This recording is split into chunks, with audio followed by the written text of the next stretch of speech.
ரஷ்யாவிடம் கச்சா எண்ணெய் வாங்குவதை நிறுத்தினால் இந்தியாவுக்கு நெருக்கடி வருமா? ட்ரம்பின் மிரட்டலுக்கு இந்தியா அடிபணியுமா என்பதை பற்றி பார்க்கலாம்.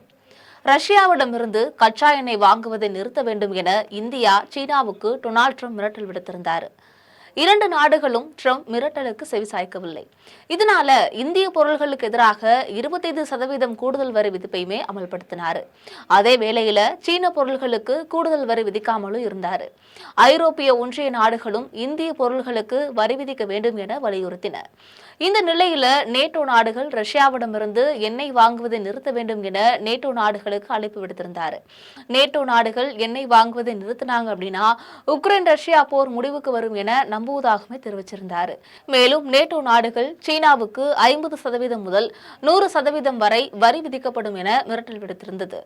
சீனா இந்தியாவை தவிர்த்து துருக்கி ரஷ்யாவிடமிருந்து அதிக எண்ணெய் வாங்குகிறது.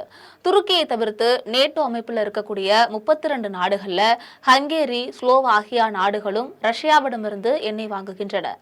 இது தொடர்பாக தன்னுடைய ட்ரூத் சமூக வலைதள பக்கத்துல பதிவிட்டிருக்கக்கூடிய அவர், அனைத்து நேட்டோ நாடுகளும் ரஷ்யாவிடமிருந்து எண்ணெய் வாங்குவதை நிறுத்திவிட்டு ரஷ்ய பெட்ரோலியத்தை வாங்கக்கூடிய சீனாவிற்கு 50% முதல் 100% வரை வரிகளை விதித்தாங்க அப்படின்னா ரஷ்யா உக்ரைன் போர் முடிவுக்கு வரும் என்று தான் நம்புவதாக ஜனாதிபதி டொனால்ட் ட்ரம்ப் தெரிவிச்சிருந்தார்.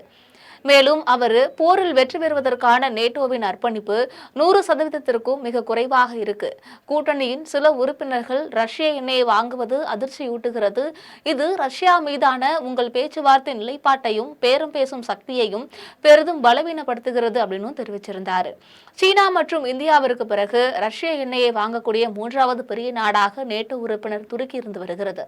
மேலும் நேட்டோ அமைப்பில் இருக்கக்கூடிய ஹங்கேரி மற்றும் ஸ்லோவாக்கியா ஆகியவை நாடுகளும் ரஷ்யாவிடமிருந்து எண்ணெய் வாங்கிட்டு இருக்கு. இந்தியா, சீனா, பிரேசில் ஆகிய நாடுகள் விளாடிமிர் புதினை அழைத்து அமைதி பேச்சுவார்த்தையில தீவிரமாக ஈடுபட சொல்ல வேண்டும்.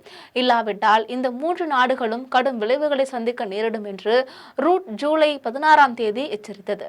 மார்க் ரூட்டின் இந்த எச்சரிக்கை குறித்து ஜூலை 17ஆம் தேதி பேசிய இந்திய வெளியுறவு அமைச்சக செய்தி தொடர்பாளர் ரந்தீர் ஜெய்ஸ்வால், எரிசக்தி பாதுகாப்பே இந்தியாவிற்கு முன்னுரிமை என்று கூறினார். எண்ணெய் இறக்குமதியில சந்தை மற்றும் சர்வதேச நிலைமைகளோட அடிப்படையிலேயே நாங்கள் செயல்படுகிறோம். இந்த விஷயத்துல எந்த வகையான இரட்டை நிலைகளையும் நாங்கள் எதிர்க்கிறோம் அப்படின்னு ஜெய்ஸ்வால் கூறினார்.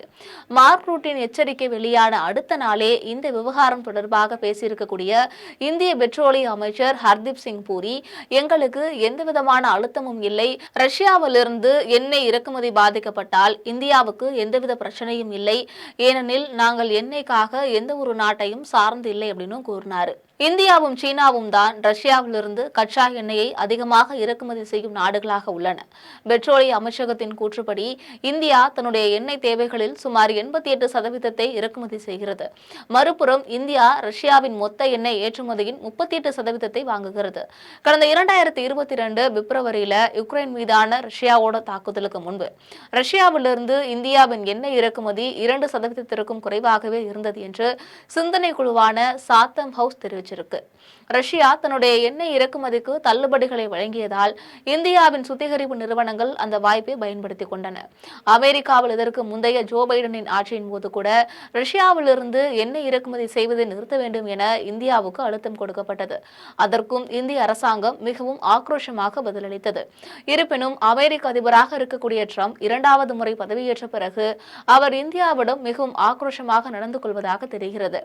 ரஷ்யாவிடமிருந்து எண்ணெய் வாங்குவது தொடர்பாக இந்தியாவை எச்சரித்து வரக்கூடிய ட்ரம்ப் பிரிக்ஸ் அமைப்புக்கும் தொடர்ந்து எச்சரிக்கை விடுத்து வருகிறார். பிரேசில், இந்தியா, ரஷ்யா, சீனா, தென்னாப்பிரிக்கா ஆகிய நாடுகள் உறுப்பினராக இருக்கக்கூடிய பிரிக்ஸ் அமைப்பு அமெரிக்க ஆதிக்கத்திற்கு சவால் விடுவதாக ட்ரம்ப் கருதுகிறார்.